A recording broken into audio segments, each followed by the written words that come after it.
everybody, welcome back to my kitchen. I wanted to share with you today a recipe that I came across a few weeks ago, and I found it in my mother's 1970-ish metal vintage recipe box. And when I was going through her stuff, this was something that I certainly could never throw away. If you open it up, it has tons of folded notebook paper, index cards, newspaper clippings, and it is just full of recipes that I grew up with, things that my mother would take to special occasions, things that she would cook, and take places. And I came across a recipe that I thought would be really simple, that I could share with you, that some of you maybe have never heard of, and it is a chocolate cobbler. And what I love about this recipe is that it is absolutely basic ingredients. If you do any baking or cooking at all at home, you will have these ingredients. It is butter, flour, sugar, milk, and vanilla. And then the only thing that you might not possibly have is some baking cocoa. Those of you that are new cooks, the Hershey's powder and the baking cocoa are two completely different things. And so I don't even think they're in the same place in the grocery store. But this is just unsweetened cocoa. You find it in the baking aisle by the flour and sugar. And so it shouldn't be a problem at all to find. And it's usually a couple dollars for a can like this, and it will last you a really long time. And so what I had to do to start was I melted 2 sticks of butter in my glass dish, a 9 by 13 dish. The other 4 ingredients I'm just literally going to dump in and stir it. It's 2 cups of flour, 2 cups of sugar, a cup of milk, and 2 tablespoons of vanilla. So let me get that poured in and stirred up. Okay, I just took a fork and I am stirring up those 5 ingredients in the dish, and I'm just trying to get as many lumps out as I can. I don't want to beat it too terribly hard, but just for a couple minutes, just to get it incorporated as good as possible. I also want to note that this is self-rising flour. I don't think I mentioned that earlier, but just try to get out as much lumps as you can. And so you shouldn't stir it for no more than a minute or two, just to get it all good and stirred up.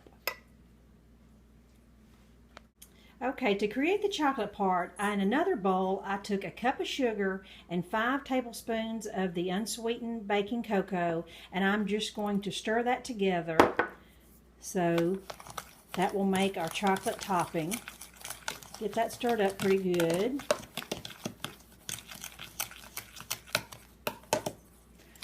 Just make sure your little clumps of baking cocoa are kind of smoothed out. You don't want some big chunks, and it'll kind of dissolve as it bakes too, but sometimes that baking cocoa will clunk up.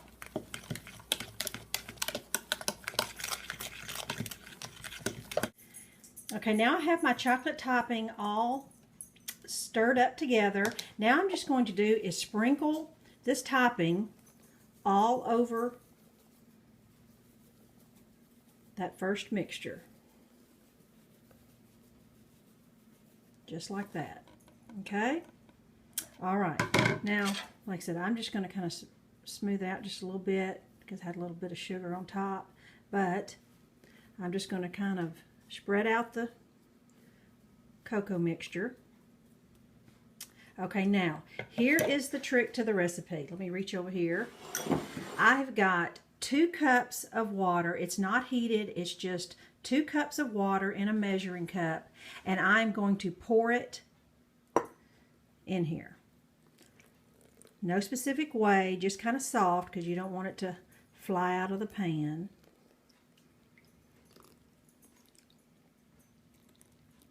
Okay, back to the trick I was talking about. Do not stir it. You just leave it just like this. You put it in the oven, 350 degrees, for about 45 minutes.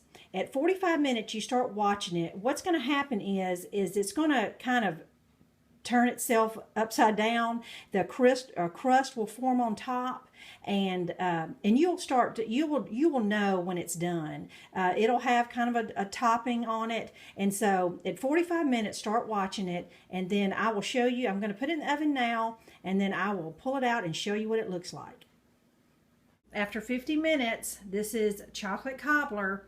Just want you to know that, it is going to be a little soft. It will kind of deflate a little bit once you take it out, but don't overcook it. Don't cook it over 60 minutes. It shouldn't take that long to cook. But anyway, this house smells like a chocolate donut shop. It smells so good. And you really don't slice this up like you would a cake. You actually just scoop it out. And so I just want to show you that it's kind of a chocolate syrup type at the bottom. The cake kind of bakes in the center, and then it's kind of a chocolate crust on top. So, and we do serve this with a scoop of vanilla ice cream. Just really good. So I hope you enjoyed it.